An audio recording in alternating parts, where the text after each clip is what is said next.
is what you were expecting from the study, given the totals. If there were no association, this is what could have been actually expected. But after carrying out the study, in reality, this is what was observed. So these are the two contingency tables for the observed and the expected. This is how you come up with them. Other people would want even to put the expected values in there so that you can easily see or maybe confuse yourself more, but I think this is what it would look like. Is that clear? Yes. Now, after having this data here, I can assure you that we can work out the chi value from this. We can work out the chi value from this. So, for starters, we have answered the first question. We have met the contingency table that we are looking for. The second question, which talks about the assumptions of the chi-square, we already mentioned the assumptions of the chi-square. The variables of interest are following chi-square distribution. The sampling of the participants is actually random and independent. The observations or the frequencies in each of these four columns should all be above 5, or in 80% of the columns of the cells is above 5. In fact, any of these should actually guide you. Should all be above 5. And then what you have in here should actually be frequencies, not necessarily percents. You should know that you can actually even work out percents from this. What is the percentage of HIV exposed that had sepsis? You can work this one out by saying 76 divided by 125. Right?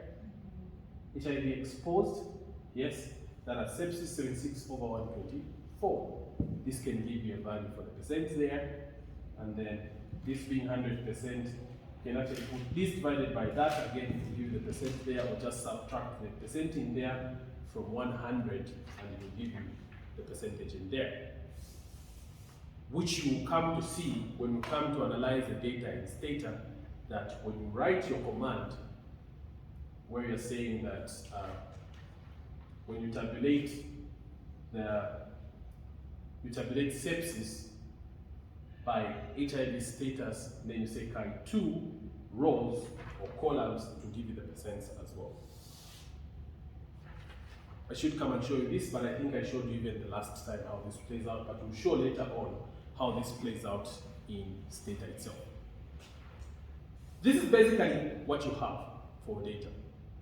So you will have answered the question on the assumptions as well, and then now the question is, what alternative statistical test would you use if the chi-square fails to be used? Like the assumptions of the chi-square have been violated, and one of the cases where you get very worried about the assumptions is when you discover that at least one of these values is less than or probably equal to a 5.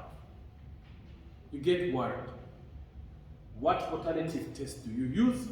You and I know from your previous assignment that you have to use the Fisher's exact test as your alternative test, the chi-square. And again, this is also able to be done in Stata.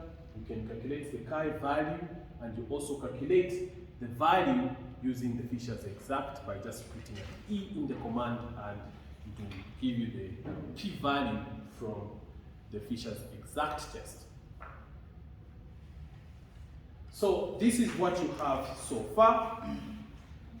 The next question we're saying is, how do you calculate your degrees of freedom? Show your work by calculating the degrees of freedom. How do you calculate the degrees of freedom? What you do is simply count the number of columns that you have. So you have 1, 2 columns, and the number of rows that you have. 1, 2 rows, and from that you're able to calculate your degrees of freedom. How do you calculate it?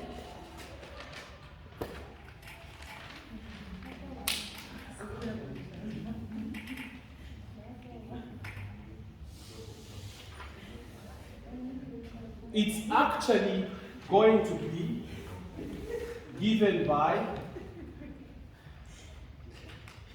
rows, number of rows minus 1 multiplied by number of columns minus 1 is going to give you the degrees of freedom that you have. So how many rows do we have? 1, 2. We have 2 rows minus 1 multiplied by 2 columns minus 1, because you have 2 columns there. It's going to give you the degrees of freedom. 2 minus 1 is 1 multiplied by 1. The answer is you have 1 degree of freedom. This number of degrees of freedom is what is going to help you determine the critical value given your alpha. When you go to the table, you look at the row which is showing. So let's just look at the table quickly. The table which is saying chi-square distribution. You see that on the far left, what you have are the degrees of freedom. It's starting from 1 to 100 as degrees of freedom. So what you're going to be looking for, I even put an arrow, is going to be around the first row, right? This is where your degrees of freedom are. And then because the question says that our alpha is at 0.05, you're going to check where 0.05 is in the columns. And you see that you have 0.05 in that third from the last column. And then where the two converge, the row, which is the degree of freedom, and the alpha gives you the critical value at that alpha. So the critical value is 3.84, and it was deliberate that I put 3.84 as our critical value. We said that the critical value was 3.841. So it was deliberate, and actually already checked. This is how you come up with your critical value. Is that okay? So now, we have managed to determine our degree of freedom, and we are set. Finally, we have to do the final part, which is the actual calculation of the chi-value, right? We then can calculate the chi-value. How do you calculate the chi-value?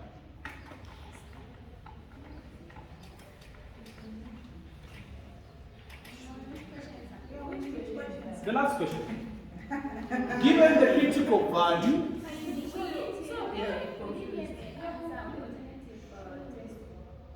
it was Fisher's exact test. We said, yes. You were dozing, right? It was Fisher's exact test, and then one question 4. We've calculated the degrees of freedom. Just answer 1. It's 1, yes. That's how we work. Yeah, we have moved. You see, these questions are very easy. You can't even know that we are moving away from it. The marks. You see, it's not even fair that they should have such kind of marks.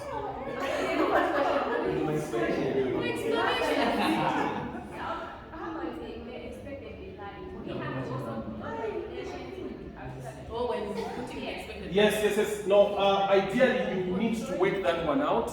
So you see, you need to be working that one out to calculate the expected values. Yeah, you should actually work that one out so that you see how you're doing it. You don't want to make an error in calculating this one. You have to show the array in the maths, the what you're taking in maths. Yeah, it's desirable that you show how you're doing it.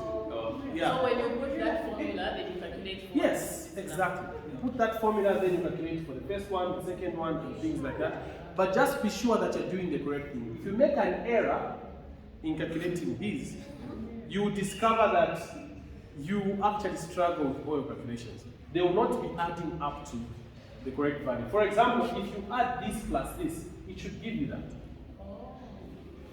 Right? This plus that should give you that.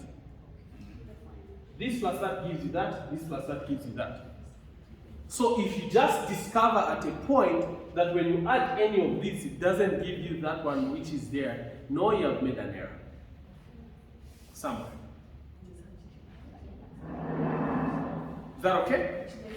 Yeah, but from the way the numbers are looking, I already know that we have most likely not made an error.